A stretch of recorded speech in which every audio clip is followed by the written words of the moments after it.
여러분 안녕하십니까? 국민의힘이 무소속 한덕수 예비후보와의 단일화 문제를 놓고 당 대선 주자인 김문수 후보를 강하게 압박하고 있습니다. 반드시 단일화를 해야 한다며 내일 전당원을 상대로 찬반 투표를 진행해 강제로라도 단일화를 추진하기로 한 건데요. 이 과정에서 국민의힘 지도부가 김문수 후보를 설득하기 위해 유세지로 향했지만 만남은 성사되지 못했고 당내 갈등은 더 심화되고 있습니다. 첫 소식 고재민 기자가 보도합니다. 김문수 국민의힘 대선 후보와 한덕수 무소속 예비후보 간 단일화 필요성을 강조해온 국민의힘 지도부가 내일 하루 전 당원에게 단일화 찬반 조사를 진행하기로 했습니다.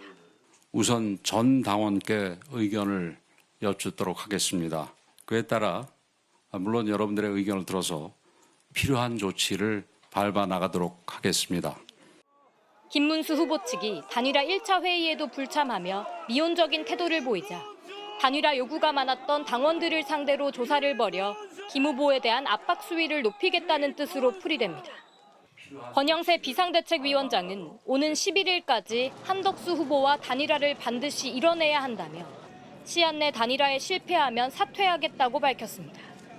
당을 비판하는 김문수 캠프를 겨냥해 이재명 후보만 도와주는 꼴이 될 거라면서 김 후보가 스스로 했던 약속부터 지키라고 요구했습니다. 한덕수 후보를 먼저 찾아보겠다는 약속, 그 약속을 믿고 우리 당원들과 국민들은 김문수 후보를 선택했습니다.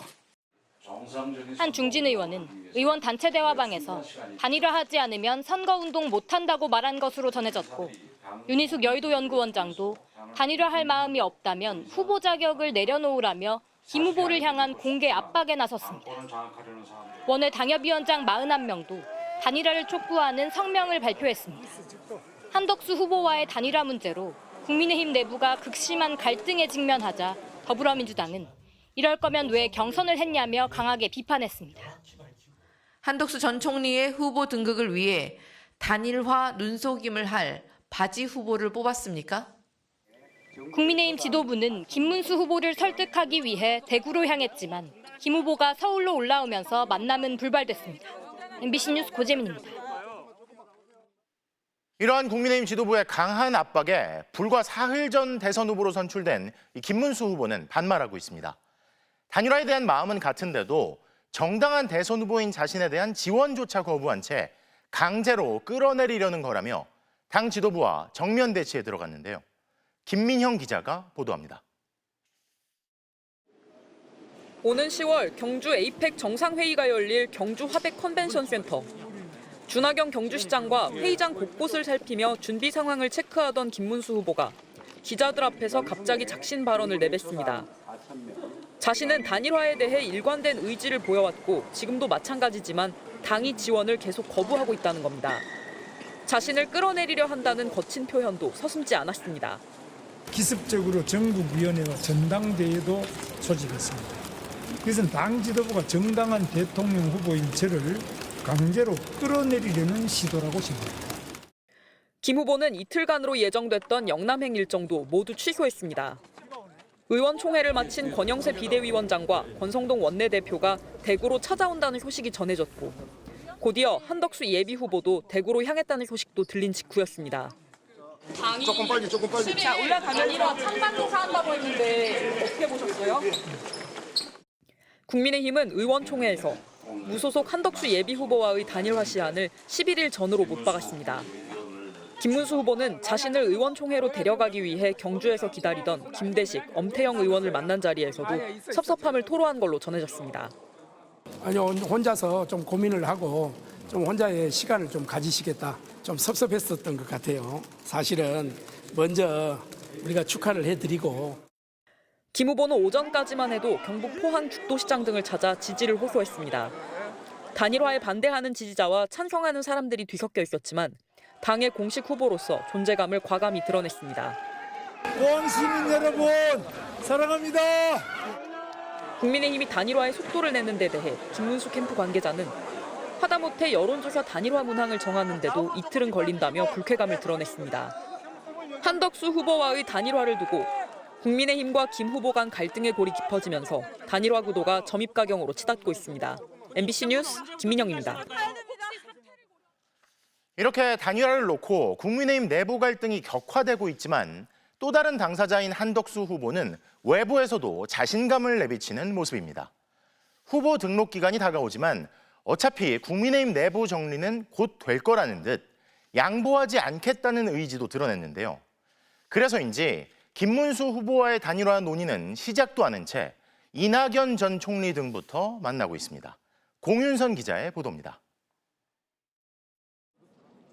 부처님 오신 날 행사장에서 김문수 후보에게 3번이나 만나자고 했던 한덕수 후보.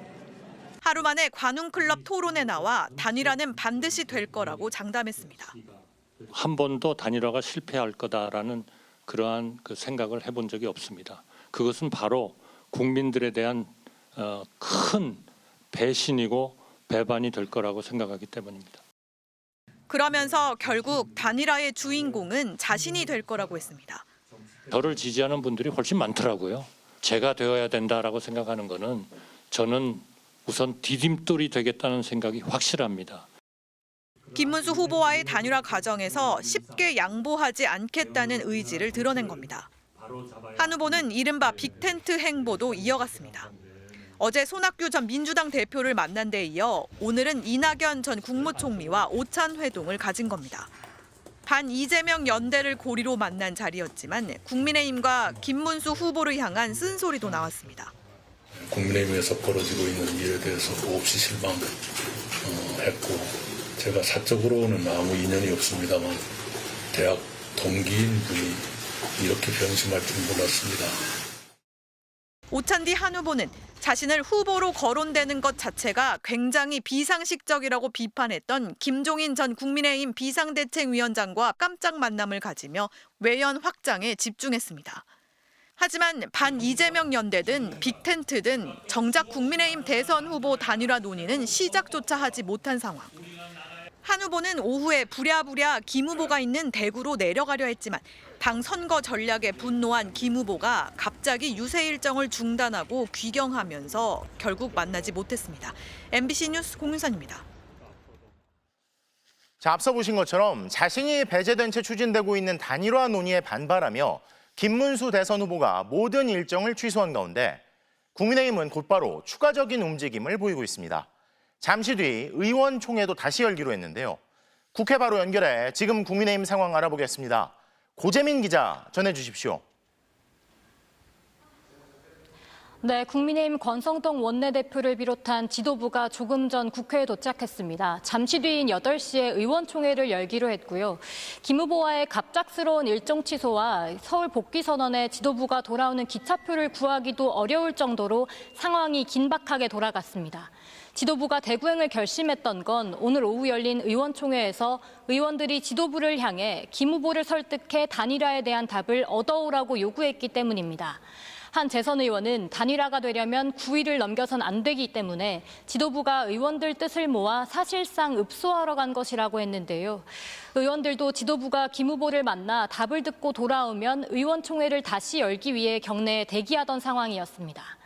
하지만 김문수 후보가 여전히 당 지도부가 자신을 후보에서 강제로 끌어내리려고 하고 있다면서 단일화 요구에 반발하며 사실상 종적을 감춘 상태입니다. 김 후보는 앞서 오늘 의원총회는 시간이 늦어 참석하지 않겠다는 뜻을 밝힌 것으로 전해졌고요. 오늘 밤 의원총회가 재개되면 지도부는 당 차원의 대책 마련에 나설 것으로 보입니다. 한덕수 후보 측도 당초 김문수 후보를 만나러 대구에 내려갈지 검토를 했었지만 계획을 취소했고요. 우선 김문수 후보의 응답을 기다리겠다는 입장입니다.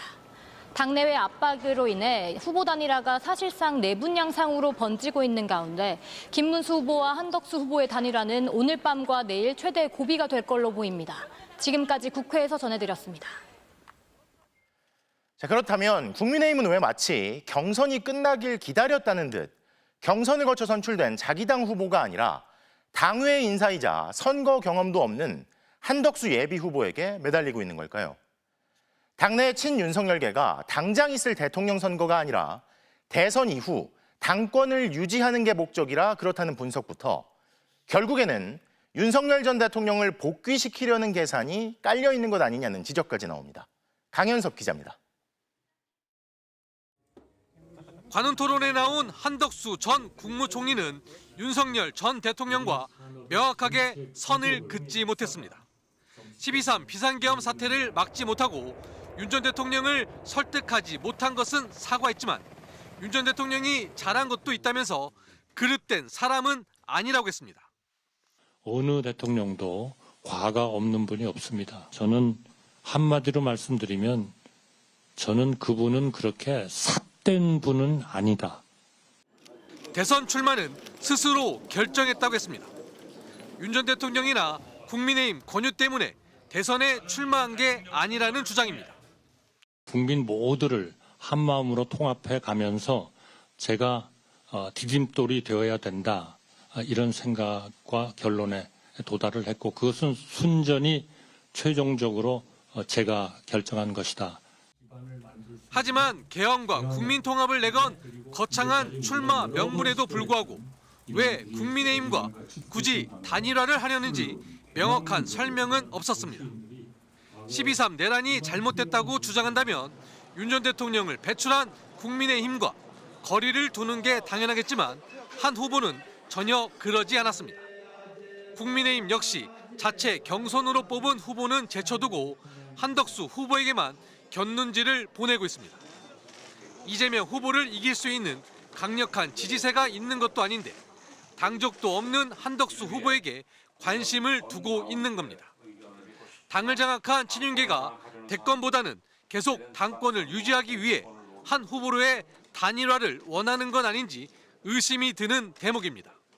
반성과 혁신, 미래는커녕 차기 당권 싸움에만 몰두하는 내란 계엄 극우 정당 그 이상도 이하도 아닌 모습을 보여주고 있음을 또 이미 파면당한 윤석열 전 대통령의 영향력에서 벗어나지 못한 상태로 한덕수로의 단일화는 곧 윤석열 복귀 프로젝트라는 우려도 나오고 있습니다.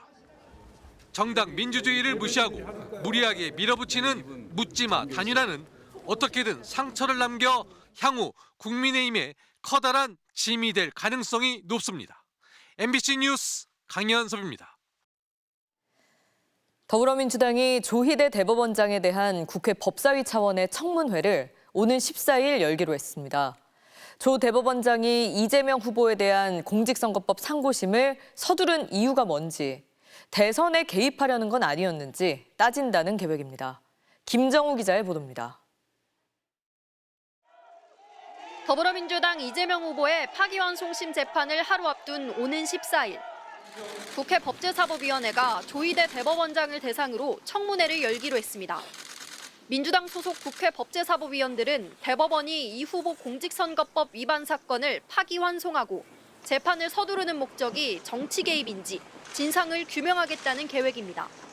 내일 전체 회의에서 계획서를 의결할 예정인데 국정조사 청문회 형식이 아닌 입법청문회 형태로 이뤄질 가능성이 높습니다.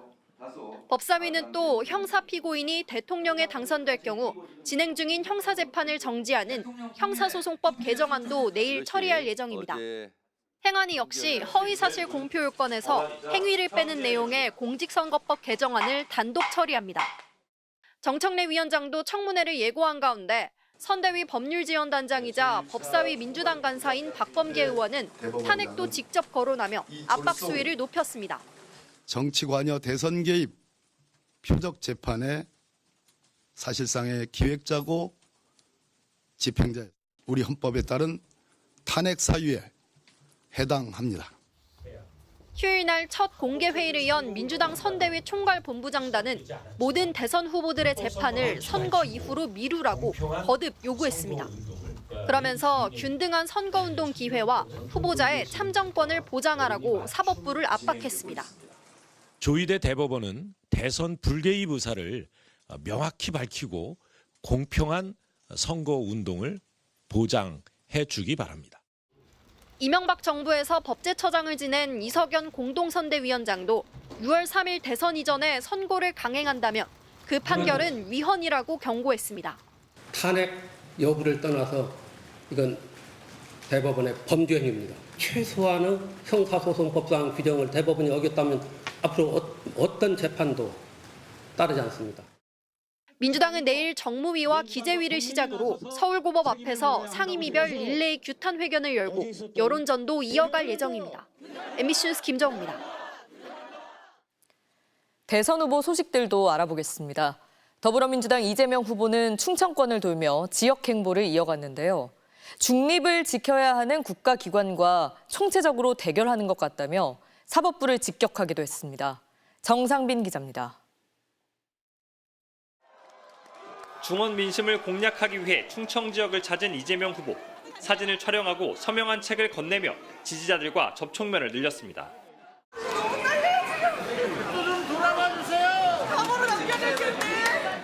그간 대법원 판결에 대해 직접적인 비판을 자제했던 것과 달리 중립을 지켜야 할 국가기관과 총체적으로 대결하는 것 같다며 작심 발언을 쏟아냈습니다. 작년 목 부위 피습 경험을 언급하면서 자신을 물리적으로 죽일 수도 있지만 법률적으로도 죽이려면 죽일 수 있다며 사법부를 정면 겨냥했습니다.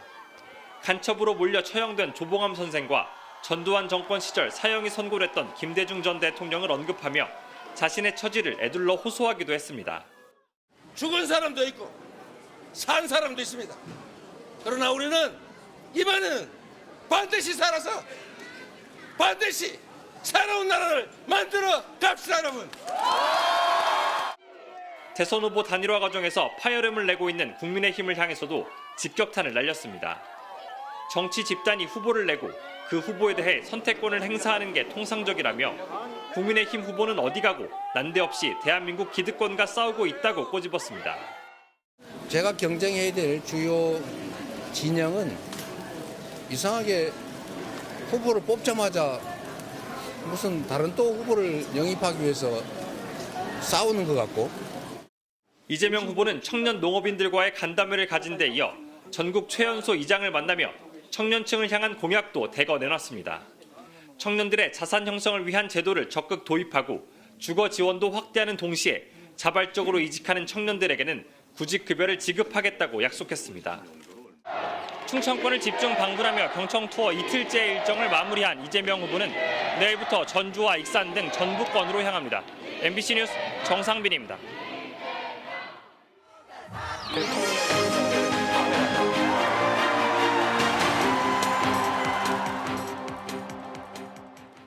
대선을 앞둔 정치권 소식, 오늘은 정치팀 김지인 기자와 알아봅니다. 자, 김지인 기자, 첫 번째 소식 볼까요? 국민의힘 진실게임. 지금 국민의힘 내부에서 잡음이 끊이질 않습니다. 지금 김문수 후보 측과 당 사이에 신경전이 있죠. 네, 맞습니다. 앞서 보신 것처럼 이 후보 단일화 문제를 두고 김문수 후보와 그리고 당 지도부 사이에 갈등이 지금 폭발한 상태라는 건데요. 이번 주말에 전당대회를 열겠다고 했잖아요. 김 후보는 이걸 두고 당이 나를 끌어내리려고 한다, 이렇게 반발을 하고 있고요. 반면에 당에서는 그런 거 아니다, 혹시 모를 상황에 대비하는 거다, 이렇게 반박을 하면서 서로 대치하고 있는 상황이 벌어지고 있는 겁니다. 먼저 들어보시죠. 네. 당 지도부가 정당한 대통령 후보인 저를 강제로 끌어내리려는 시도라고 생각합니다. 이럴 거면은 경선은 왜 세 차례나 했었는지 모르겠습니다. 전당대회 소집을 해놓지 않으면 단일화 후보를 뽑아놓고도 이분이 우리 당의 대통령 후보가 안 돼서 선관위에 후보 등록을 못하는 그런 사태가 벌어지는 겁니다. 만에 하나 그런 여러 가지 경우의 수를 예상해서 이 단일화 과정에서 김문수 후보가 최종 후보가 된다면 전당대회를 다시 안 열어도 됩니다. 하지만 한덕수 예비 후보가 만약에 이길 경우를 가정한다면요, 그럴 때는 추가 전당대회를 열어야 하는 거거든요. 그러니까 김 후보 입장에서는 결국 당이 나를 인정하지 않고 한덕수 후보를 추대하려는 거 아니냐, 이렇게 강하게 의심을 하고 있는 겁니다. 그러니까 그래서 김문수 후보가 지금 당이 나를 끌어내리려고 한다, 이런 얘기까지 나오고 일정도 중단한다고 하고요. 그리고 당 지도부 측에서는 단일화를 약속을 해놓고 안 하면 당원과 국민을 배신하는 거다, 이런 말이 나오면서 좀 강하게 압박을 하는 모양새입니다. 네. 근데 이렇게 당의 거센 압박에도 김문수 후보가 버티는 건 결국에는 시간은 자기 편이다. 이런 계산도 깔린 거 아닌가요? 네, 그래서 두 번째 제목을 시간은 김문수 편이라고 붙여봤는데요. 네. 사실 최근 여론조사 결과를 보면 이 김문수 후보의 지지율이 조금 열세긴 합니다. 하지만 지금 김문수 후보가 가장 막강한 무기로 가지고 있는 게 시간이라는 건데요. 네. 지금 당 지도부까지 나서서 김 후보를 설득하려는 건 결국 단일화를 위한 시간이 절대적으로 부족하기 때문입니다. 만약에 내일까지 단일화를 하지 않으면요, 그 선거 공보물이죠. 국민의힘의 선거 공보물, 뭐 이렇게 후보 얼굴을 유세 차량에 붙인다거나 네. 하는 것들을 일부 지역에서는 못하게 될 수 있는 상황이 발생할 수도 있고요. 김문수, 한덕수 후보 2명으로 공보물은 예비로 만든다고 해도 11일이죠. 후보자 등록 마감일이 아예 지나버리면 국민의힘이 기호 2번을 쓸 수 없는 상황이 될 수도 있다는 겁니다. 이때 한 후보로 단일화를 한다면 2번은 사라지고 무소속으로 선거를 치러야 하기 때문입니다. 네.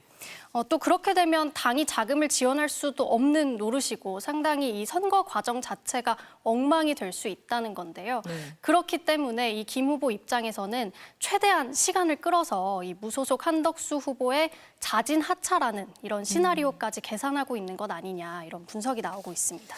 지금 단일화가 되든 안 되든 이 내부 갈등이 상당히 심각한 수준인 것 같은데 중요한 건 이제 앞으로 어떻게 될까요? 네, 그래서 마지막 제목으로 이 대혼란 국민의힘을 붙여봤습니다. 네. 국민의힘 경선이 지난번에서도 알 수 있었다시피 이 탄핵 찬성파와 반대파의 구도로 치러졌었죠. 네. 쉽게 섞일 수 없는 두 진영 간의 대결이었고 경선 과정에서 갈등은 더 깊어졌었는데요. 지금 탈당을 했던 홍준표 전 후보는 당이 나를 버렸다 이렇게 언급을 하면서 잠시 미국행을 택했고요. 또 한동훈 전 후보는 공동선대위원장직을 사실상 거부하는 모양새가 되면서 지금 경선 이후에도 당이 규합하지 못하는 원팀을 이루지 못하는 모습을 보여주고 있는 겁니다. 여기에 최종 후보로 선출된 김문수 후보마저도 당 지도부가 잠시 거쳐가는 후보 정도로 대접을 하면서 불만이 폭발하고 있습니다. 네. 이렇게 어떻게 단일화가 진행되든 간에 국민의힘은 4분 오열될 수밖에 없는 상황으로 보이기도 하는데요. 이 와중에 한동훈 전 후보는 당원 가입을 독려하면서요. 이미 대선을 넘어서 당권을 향한 마음을 드러내기도 했는데요. 마지막으로 들어보시죠. 네. 1,000원씩만 하시면 제가 국민의힘에서 좋은 정치해서 1000만 배 효용을 드리겠습니다. 제가 부탁드립니다. 나머지는 제가 하겠습니다. 지금 대선 후보 관련해서 여러 가지가 얘기가 나오는데 결국 이렇게 될 줄도 모르고 저를 맡기만 하면 된다. 이렇게 생각했던 건가요? 네, 한동훈 이제 전 후보죠. 경선에서 탈락을 했는데 국민의힘의 자중 질환이 당분간 계속될 것 같은데 어떻게 정리가 될지 지켜봐야 될 것 같습니다. 자, 김지인 기자 잘 들었습니다. 다음 소식입니다. 이재명 민주당 대선 후보의 방대한 사건 기록을 대법관들이 다 본 건지 전자문서 접속 기록을 공개하라는 서명 운동에 100만 명이 넘게 참여했습니다. 대법원은 기록을 다 봤는지 따지는 건 본질이 아니란 입장이지만 사법부에 대한 신뢰가 무너졌다는 방증이라는 지적도 나옵니다. 유서영 기자입니다. 이재명 민주당 대선 후보 공직선거법 위반 혐의 사건 기록은 6만 쪽이 넘습니다. 대법관들이 다 열람했는지 전자문서 접속 기록을 공개하라는 서명 운동이 이틀 만에 100만 명을 돌파했습니다. 접속 기록을 밝히라는 정보공개 청구도 3만 건에 육박합니다. 문건이 접수되는 대로 질체 없이 읽어보고 또 숙지에 따르는 대법원은 6만 쪽을 다 봤는지 따지는 건 본질이 아니라며 판단에 필요한 기록은 당연히 다 본다는 입장입니다. 논란의 발단은 이례적인 속도입니다.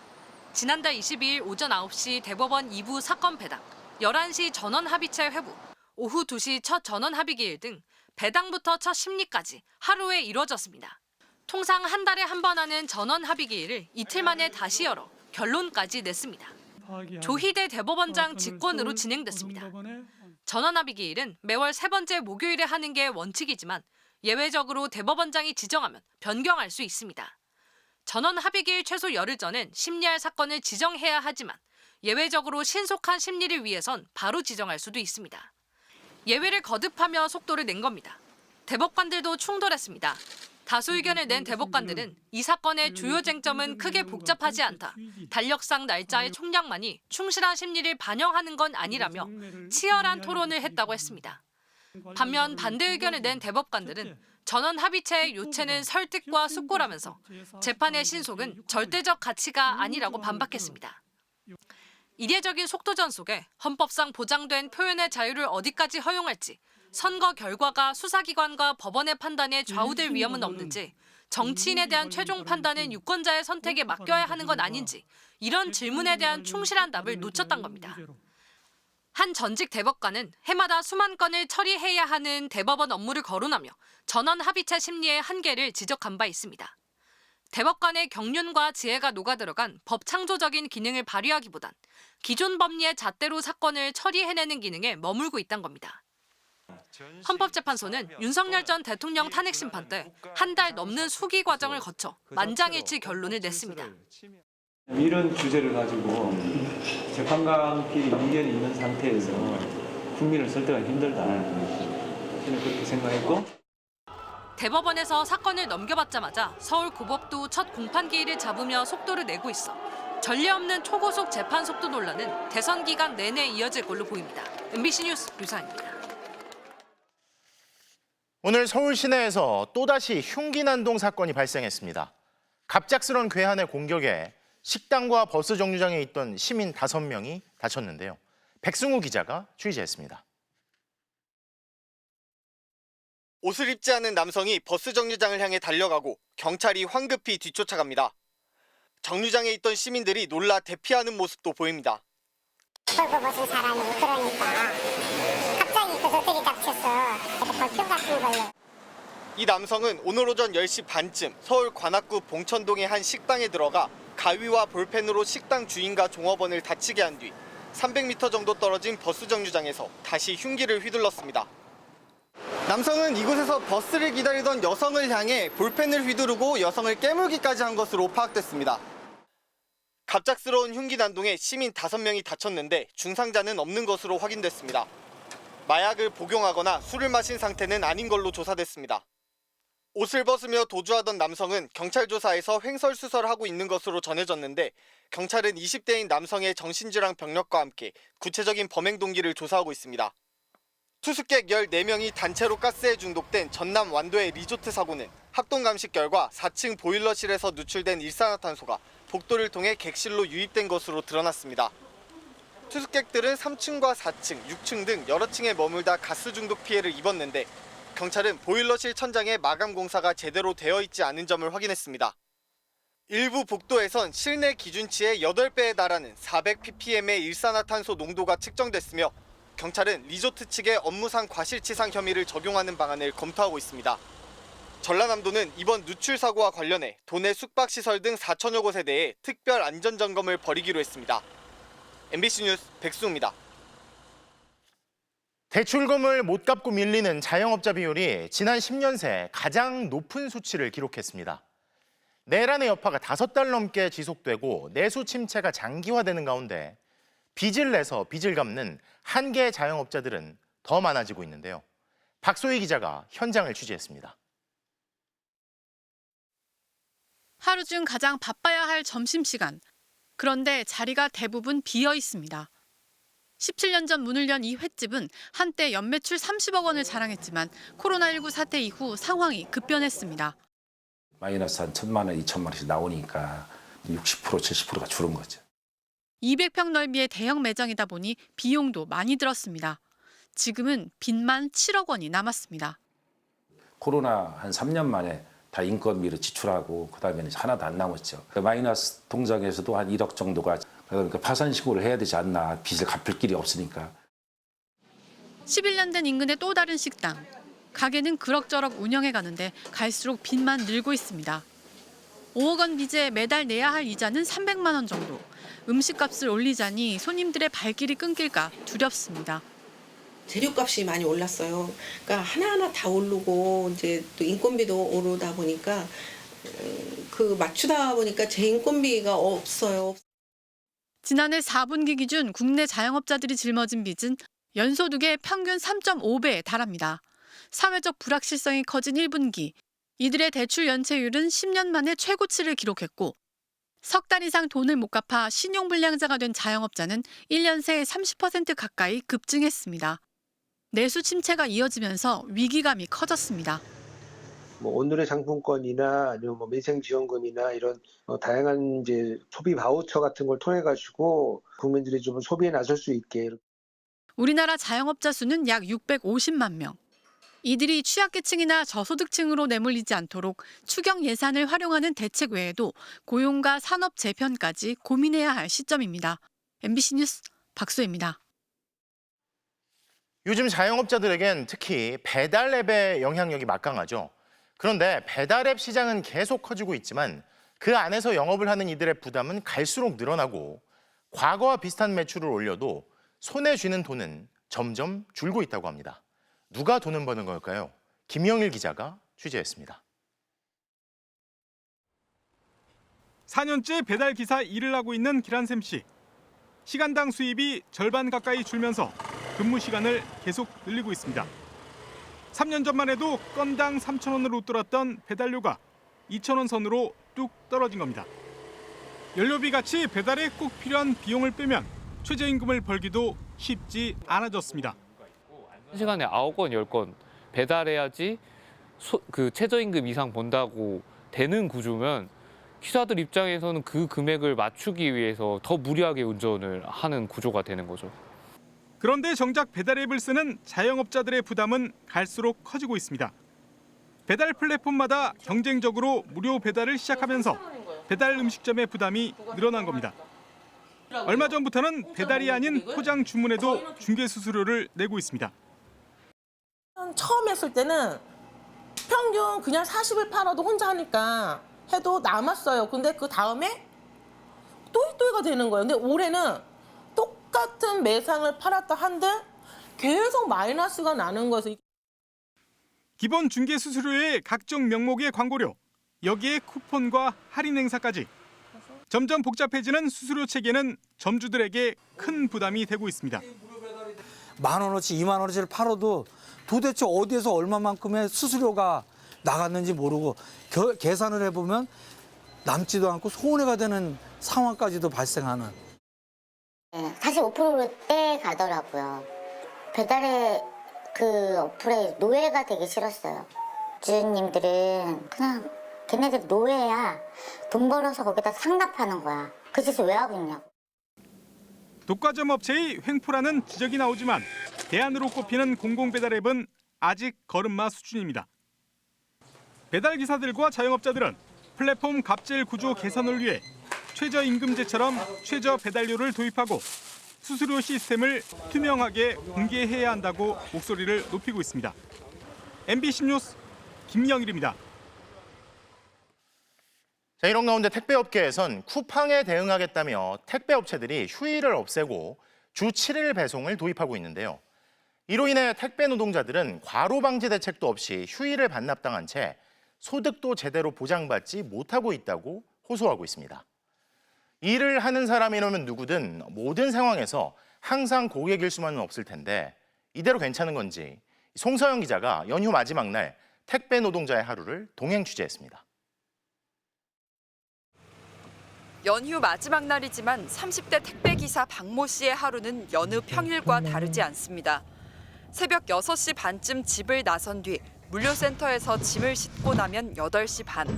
한 곳 한 곳 물건을 놔두고 오면 오전이 훌쩍 지나갑니다.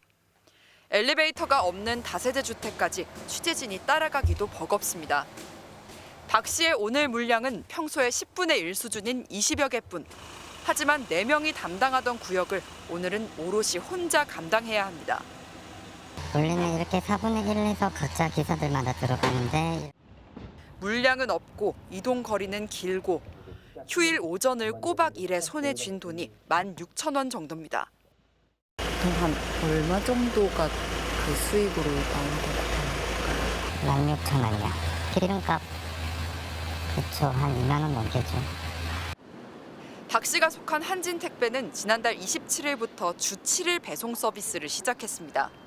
로켓 배송을 앞세운 쿠팡에 대응하기 위해 택배 업체들이 너나 할 것 없이 휴일을 없애겠다고 뛰어들었지만 일주일에 하루 쉬던 택배 노동자들은 졸지에 휴식도 없이 과로에 내몰리고 있습니다. 일은 그냥 가족 지키려고 하는 건데 이게 빨간 날이 끼어버리면 가족을 못 지키게 되는 거니까. 택배노조 조사 결과 한진 택배기사 196명 중 77%는 주 7일 배송이 협의 없이 강제로 실시되고 있다고 답했습니다. 이 과정에서 부당한 구역 조정이나 금전적 불이익, 계약 해지 등의 압력을 받았다는 노동자도 60%나 됐습니다. 쿠팡발 배송 속도 경쟁이라는 현실 속에서 노동조합은 주 7일 배송 자체를 무조건적 반대할 생각은 없습니다. 하지만 배송 속도 경쟁보다 우선되어야 할 것은 택배 노동자들의 건강권과 휴식권을 보장. 지난해 우리나라의 택배 물량은 59억 6천만 건. 한 사람당 연간 115건이 넘습니다. 택배 노조는 인력 충원과 과로 방지 대책, 휴일 배송 수수료 확대 등을 요구하고 있지만 한진 측은 정기 교섭에서 논의하겠다며 구체적인 답변을 피하고 있습니다. MBC 뉴스 송서영입니다. 다닌 적도 없는 회사에서 월급을 받았다는 기록이 있다면 무척 황당하겠죠. 그런데 일용직 노동자들 사이에서 심심치 않게 벌어지는 일이라고 합니다. 이른바 유령 월급으로 불리는 건설업계 관행 때문인데 왜 회사가 당사자 몰래 주지도 않은 월급을 준 척하는 건지 그 내막을 유주성 기자가 취재했습니다. 원주의 한 건설 현장에서 일했던 일용직 노동자 김모 씨는 최근 실업급여를 신청하려다 이상한 월급 기록을 발견했습니다. 자신이 일한 적 없는 건설사 10여 곳에 고용보험이 가입돼 있고 받은 적 없는 급여 1,000여만 원이 지급된 것으로 나와 있었습니다. 들어보지도 않았던 그런 현장에서 일당이 하루에 45만 원, 37만 원. 제가 하루 일당을 16만 원 받거든요. 과도하게 2배, 3일치 이런 일당이. 건설사 일용직 유모 씨도 서류상으론 대기업 못지않은 연봉을 받아간 걸로 나와 있었습니다. 이게 1년치 올라온 게 5천 몇백만 원 돼 있는 거예요. 뭐 제가 한 달에 500 이상 수입을 받는 사람이 돼 있더라고요. 그래서 알고 보니 인력사무소가 이들이 맡긴 신분증으로 당사자 몰래 엉뚱한 건설사 고용보험에 가입해 서류상에만 있는 노동자에게 이른바 유령 월급이 지급된 겁니다. 인력사무소는 건설사가 해달란 대로 한 거라며 떠넘기고 건설사는 관행이라고 둘러댑니다. 저희는 먼저 요청한 적은 없습니다. 용역업체 건설 현장에 관행이 그런 식으로 흘러가다 보니까 뭐 당연히 그렇게 하는 줄 알고. 건설사들이 유령 월급을 주는 이유는 인부들에게 돈을 지급한 것처럼 꾸며 공사비를 부풀리기 위해서입니다. 또 실제 근무한 날짜를 조작해 건설사가 부담해야 할 국민연금과 건강보험료를 피하고 내국인을 고용한 것처럼 꾸며서 미등록 외국인 불법 고용을 숨기려는 목적도 있습니다. 80억 공사라면 80억을 다 채워야 되는 거죠. 근데 여기는 싼 인력으로 쓰고 막 값싸게 공사해놓고도 남기려고 그걸 다 받아내야 되기 때문에 자료들을 엄청 꾸며요. 업계 사람은 다 아는 공공연한 비밀을 노동당국이 몰랐을 리 없습니다. 기존의 소극적인 태도에서 벗어나 적극적인 개입에 나서야 한다는 목소리가 나옵니다. MBC 뉴스 유주성입니다. 전 세계를 상대로 벌이고 있는 트럼프의 관세 전쟁. 그런데 트럼프 대통령의 정책에 반발하는 건 다른 나라들뿐만이 아닙니다. 경제 규모로 웬만한 국가를 제치고 세계 4위인 미국 캘리포니아주는 트럼프 행정부를 상대로 소송까지 제기했는데요. 한국 언론으로는 처음으로 MBC가 개빈 뉴섬 캘리포니아 주지사를 만났습니다. 뉴섬 주지사는 트럼프가 한국 같은 동맹의 약점을 이용하고 있다며 끝까지 맞서 싸우겠다고 했습니다. 세크라멘토에서 박윤수 특파원의 단독 보도입니다. 미국 캘리포니아주 세크라멘토 주청사에서 개빈 뉴섬 주지사를 만났습니다. 짙은색 정장 차림으로 MBC 카메라 앞에 앉아 그는 거침없이 트럼프 대통령을 비판했습니다. 상대방의 약점을 간파하고 이용하는 데 능숙한 사람이라며 한국 같은 동맹에도 예외가 없다고 했습니다. He is taking advantage of that imbalance, and look, if he has a particular expertise, it's trying to find the vulnerability. 하지만 이번에는 트럼프가 자신의 발등을 찍고 있다고 평가했습니다. 관세로 인한 피해가 이미 미국에서 시작됐다는 겁니다. LA and Long Beach, as I said, 40% of all the U.S. goods movements go through our ports. 35%, not 3.5, 35% reduction in cargo activity. 국내 총생산 기준으로 일본을 제치고 미국과 중국, 독일에 이어 세계 4위에 오른 캘리포니아주가 미국 내 50개 중 가장 먼저 트럼프 관세 무효 소송을 제기한 건 이런 이유 때문입니다. 또 현재로선 주정부 차원에서 독자적인 무역협정 체결은 불가능하지만 개별 국가와 직접 교역하는 방안이 가능한지 계속 추진하고 있습니다. 그러면서 뉴섬 주지사는 한국과 중국 등 아시아 국가들과의 무역에 캘리포니아는 열려 있다고 강조했습니다. Matters in personal relationships, professional business relationships. Partnership matters as it relates to the world we're trying to build together. Your success is our success. It's not a zero-sum game. 특히 미국이 트럼프 취임 이후 신뢰가 무너지고 예측할 수 없는 나라로 전락했지만 결국 제자리로 돌아올 거라고 장담했습니다. We are incredibly resilient. Don't count California. It's certainly out. Do not count the United States out. 최근 한국 정치 상황에 대해 잘 알고 있다는 뉴섬은 미국에서도 반트럼프 정서가 바닥부터 끓어오르고 있다고 지적했습니다. 내년에 중간 선거가 있고 3년 뒤엔 대선이라며 트럼프 행정부와 끝까지 싸울 것이라고 말했습니다. 2019년 캘리포니아 주지사로 임기를 시작한 뒤 재선에 성공한 뉴섬은 미국 민주당의 유력한 대선 후보로 거론되고 있습니다. 세크라멘토에서 MBC 뉴스 박인수입니다. 조금 전 들어온 소식입니다. 윤석열 정부에서 추진해온 한국수력원자력의 체코 원자력발전소 신규 건설 사업이 최종 계약서 서명 하루 전에 현지 법원에 의해 제동이 걸렸습니다.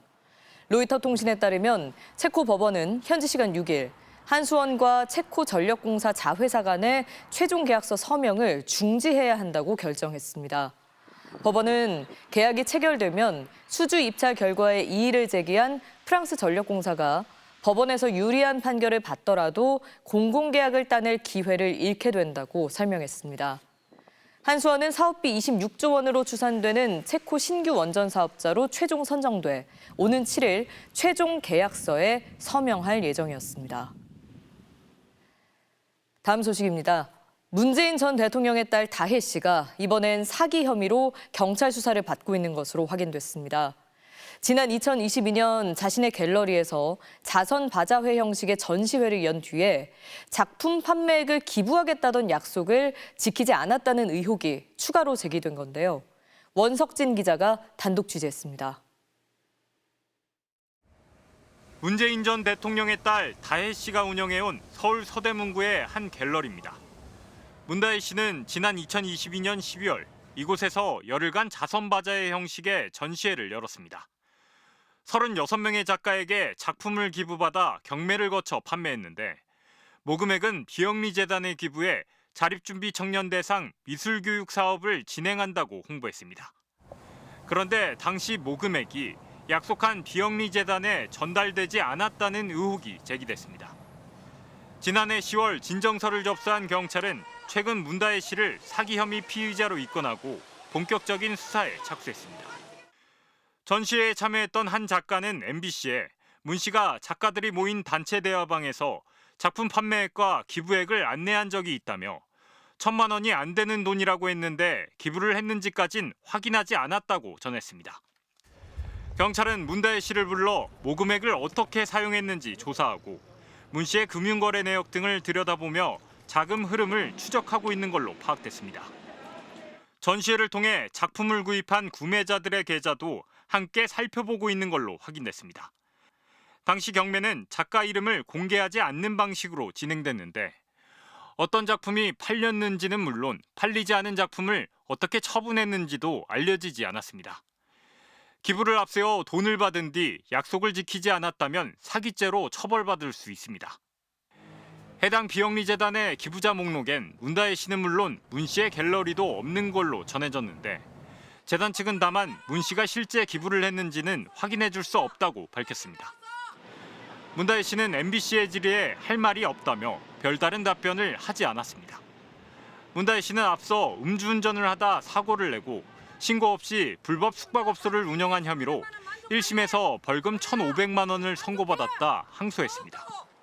MBC 뉴스 원석진입니다. 지금 고등학교 1학년부터는 고등학생도 대학생처럼 과목을 선택해 수강하고 학점을 따야 졸업할 수 있죠. 그래서 내년에 수강할 선택 과목 수요 조사도 진행되고 있는데 학생과 학부모들은 입시에서의 불이익을 우려하며 갈피를 못 잡고 있습니다. 제도 폐지 주장까지 나오고 있는데요. 재은효 기자가 취재했습니다. 사설학원이 마련한 입시 설명회. 대부분 고교 1학년 학부모들로 500석짜리 강당이 가득 찼습니다. 화두는 단연 고교학점제. 고교학점제의 가장 핵심은 과목을 선택하는 겁니다. 선택에 따른 대입의 대가를 치르게 해야 돼요. 설명은 들었지만 걱정은 더 커졌습니다. 아이들이 좀 성장한 다음에도 지금 어려운 문제인데 좀 어렸을 때부터 이렇게 진로를 딱 정하라는 거는 좀 아닌 것 같아요. 진로와 적성에 맞는 교육을 위해 올해 고1부터 전면 도입된 고교학점제. 그러나 현장에서는 학생과 교사 모두 반기지 않고 있습니다. 2학년대들을 선택 과목 조사가 벌써 시작됐지만 상당수 1학년들은 아직 진로를 못 정했습니다. 과목 선택에 따라 내신 유불리가 있는 데다 중간에 진로가 바뀔 경우 입시에 불이익을 받을 수 있다 보니 불안하기만 합니다. 내가 가고 싶은 대학에서 원하는 과목이 있는데 그 과목을 선택 안 하면은 이제 좀 불이익을 받을 수도 있고 그러니까 압박감이 느껴지는 것 같아요. 내신과 수능을 따로 준비해야 하는 것도 부담입니다. 선택 과목 없는 통합형으로 바뀌는 2028학년도 수능부터는 고1 공통 과목에서만 출제되는 만큼 2, 3학년대의 선택 과목 성적은 내신 등급에 활용될 뿐입니다. 더욱이 학생들에게 과목 선택 기회를 늘려주고 싶어도 규모가 작은 학교에선 교사 한 명이 서너 과목을 도맡아야 합니다. 가장 큰 걱정은 이른바 미이수제도. 이제 졸업하려면 과목별 출석률 3분의 2 이상, 학업 성취율 40%를 넘겨 192학점을 들어야 하는 겁니다. 출석만 좀 맞추면 그래도 졸업할 수 있다라고 믿었던 아이들이 이제 방학 때도 수업을 들어야 한다라고 하면 그만두겠어. 이렇게 할 수도 있죠. 전교조와 교사노조 등은 정치권을 상대로 고교학점제 폐지를 요구하는 한편 전국 고교 교사들을 상대로 서명운동에 나섰습니다. MBC 뉴스 재은유입니다. 요즘 한국 애니메이션이 놀라운 성과를 보이고 있습니다. 예수의 세계를 다룬 영화는 봉준호 감독의 기생충을 넘어 미국에서 개봉한 한국 영화 중 최고 흥행작으로 올라섰고 한 젊은 감독의 단편은 올해 칸 영화제에 초대된 유일한 한국 영화가 됐습니다. 문다영 기자가 취재했습니다. 영화를 보는 아이의 두 눈에 눈물이 가득 맺혔습니다. 마굿간에서 태어나 십자가에 못 박히기까지 예수의 생애를 다룬 영화 킹 오브 킹스입니다. This story is about the king of king. 한국인 감독이 국내 자본을 들여 서울의 한 제작사를 통해 만든 순수 한국 애니메이션. 북미에서 먼저 개봉했는데 대박이 났습니다. 개봉 첫 주 272억 원의 수입을 올려 헐리우드 제작사인 드림웍스의 이집트 왕자를 제치고 역대 종교 애니메이션 최고 오프닝 성적을 냈습니다. 개봉 3주차엔 봉준호 감독의 기생충이 6년간 북미에서 거둔 총 수익을 앞질러 미국에서 가장 흥행한 한국 영화가 됐습니다. 우연한 성공은 아닙니다. 인구 절반 이상이 기독교도인 북미에서 예수 이야기가 통할 거란 감독의 예측이 적중한 겁니다. 북미 시장에서 기독교 콘텐츠가 크게 벌든 작게 벌든 단 한 편도 실패 사례가 없다는 걸 확인하게 됐어요. 어린이도 볼 수 있게 전체 관람가로 제작했고 개봉일은 부활절 연휴로 맞춰 가족 단위 관람객들이 입소문을 냈습니다. Did you guys like it? 이를 낸 작품은 또 있습니다. 시력 검사대에 앉은 여자가 렌즈 속 집 앞에 서 있는 자신을 발견합니다. 정유미 감독의 단편 애니메이션 안경. 올해 칸 영화제에 초청된 유일한 한국 영화입니다. 대사가 없이 이미지로 전달을 하는데 그게 해외에서 보기에도 그냥 직접적으로 바로 소통이 되는 부분이 있는 것 같고 미국과 일본의 하청을 받았던 과거 때문인지 현지 공략은 한때 무모하다는 평을 듣기도 했습니다. 헐리우드 메인스트림 시장에 진출하겠다는 제 계획이 굉장히 허황되게 느끼셨나 봐요. 그래서 투자를 받는데 어려움이 정말 많았습니다. 그러나 상업성과 예술성을 세계적으로 인정받는 작품들이 나오면서 다양한 장르에 대한 지원을 꾸준히 이어가야 한다는 지적이 나옵니다. MBC 뉴스 문다은입니다.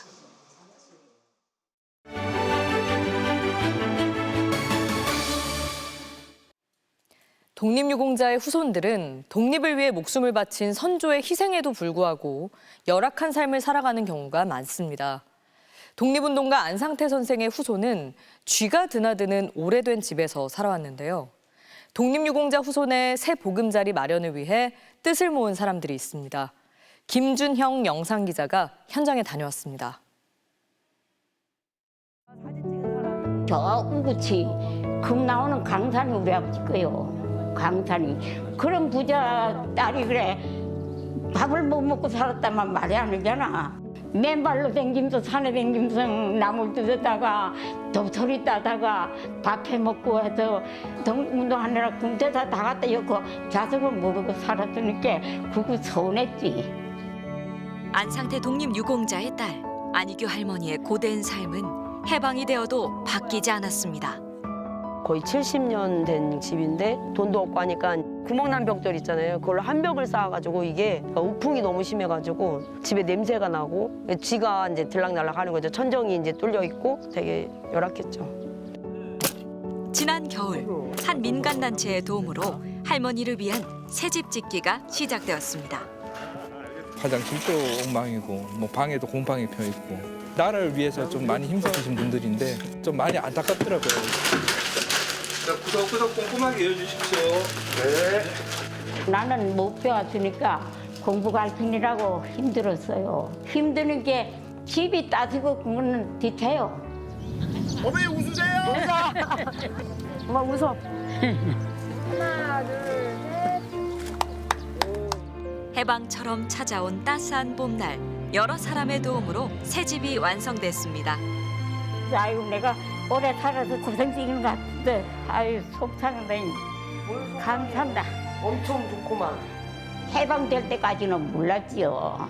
사람들한테 그 존경을 받는 걸 보니까 아 그때 우리가 그렇게 힘이 들었구나. 안녕하십니까 어르신. 짓준 건데 감사한데 뭘 이런 것도 가져오세요. 독립유공자란 말도 잘 모르는 사람 많아요. 역사관을 가지고 있는 다음 세대들로 이렇게 양육할 수 있는 그런 애국심이 많은 정부가 들어왔으면 좋겠어요, 정말로. 나라를 찾아가지고 이렇게 편안히 살게 해준 게 아버지가 이제 우리 아버지가 최고다.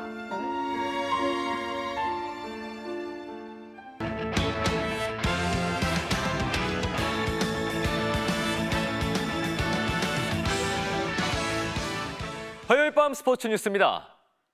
프로야구에서 18년 만에 공동 선두에 오른 한화의 기세가 정말 매섭습니다. 오늘도 삼성을 꺾고 올 시즌 두 번째 8연승을 달렸습니다. 이명로 기자입니다. 1회부터 1-3루 위기를 맞았지만 삼진으로 불을 끈 류현진. 3회엔 구자욱에게 시즌 처음으로 몸에 맞는 볼을 허용하는 등 다시 실점 위기를 맞았고 끝내 디아즈에게 적시타를 맞고 선취점을 내줬습니다.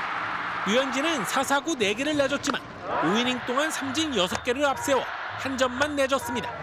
류현진이 삼성 에이스 원태인과의 맞대결에서 위기관리 능력을 뽐내는 사이 한화 타선은 류현진 지원 사격에 나섰습니다. 5회 선두타자 황영묵이 우중간으로 날린 안타에 2루까지 내달린 뒤 삼성 강민호가 공을 놓친 사이 3루까지 뛰었습니다. 결국 흔들린 원태인을 상대로 최재훈이 동점 적시타를 뽑았고 플로리얼은 몬스터월을 직격하는 역전타까지 터뜨려 팬들을 열광시켰습니다.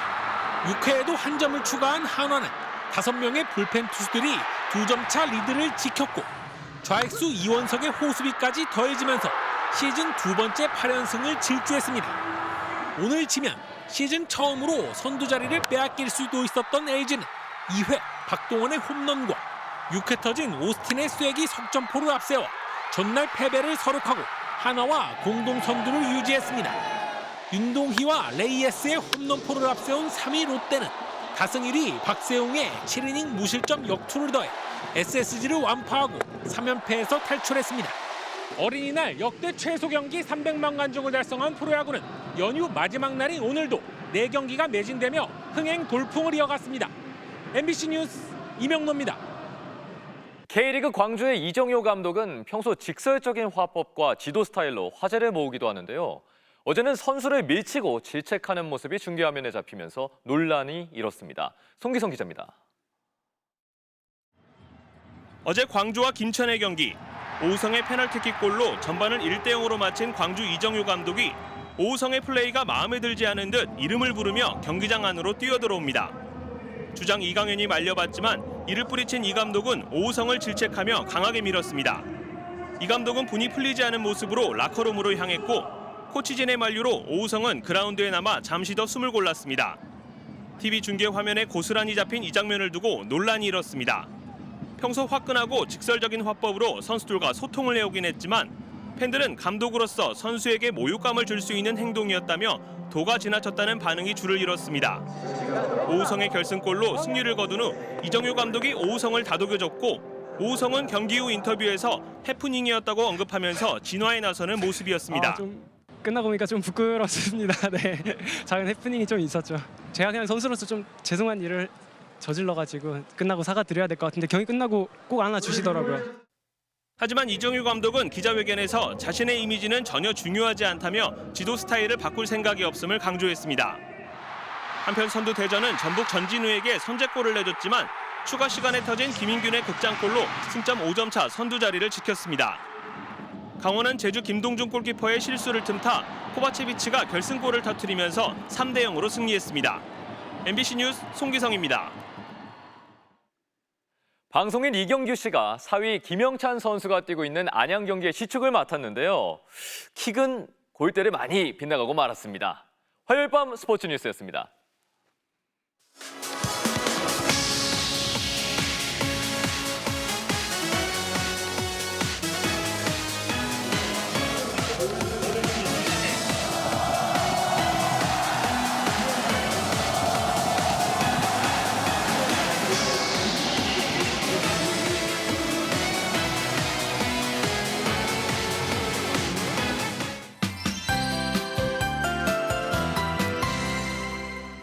연휴 마지막 날인 오늘도 흐린 날씨가 이어졌습니다. 서울 여의도 한강공원에서는 많은 시민들이 나들이를 즐기며 마지막 여유를 만끽했고요. 한편 민속촌에서는 많은 관광객들이 야외에서 전통 공연을 즐기기도 했습니다. 내일은 다시 맑은 하늘이 드러나겠고요. 남부지방은 기온이 껑충 오르겠습니다. 한낮에 산청의 기온이 23도, 광주 22도로 오늘보다 5도에서 10도 이상 크게 오르겠고요. 서울은 21도로 오늘보다 조금 높겠습니다. 어버이날인 모레는 전국에서 초여름 더위가 나타나겠습니다. 한낮에 25도를 웃돌겠고요. 주 후반엔 전국에 또 비가 내릴 텐데요. 금요일 새벽 전남과 제주를 시작으로 오전엔 전국 대부분 지방으로 확대되겠고요. 중부지방은 주말까지도 이어지겠습니다. 내일 새벽부터 아침 사이 남부 내륙 지역은 가시거리 200m 이하의 짙은 안개가 끼겠고요. 대기질은 무난하겠습니다. 내일 아침 기온은 서울이 10도, 전주와 대구 9도로 출발하겠습니다. 한낮 기온은 서울이 21도, 대전과 안동 22도 안팎을 보이겠습니다. 주 후반엔 비구름이 지나면서 다시 평년 기온을 밑돌 전망입니다. 날씨였습니다. 정상적인 경우라면 현행 헌법에서 유권자들에겐 5년에 딱 한 번만 대통령을 뽑는 순간이 찾아옵니다. 그 귀한 기회는 오롯이 유권자들의 몫입니다. 다른 누가 아니라 판단도 선택도 국민이 하는 겁니다. 지금은 국민의 시간입니다. 화요일 뉴스데스크 마칩니다. 시청해주신 여러분 고맙습니다.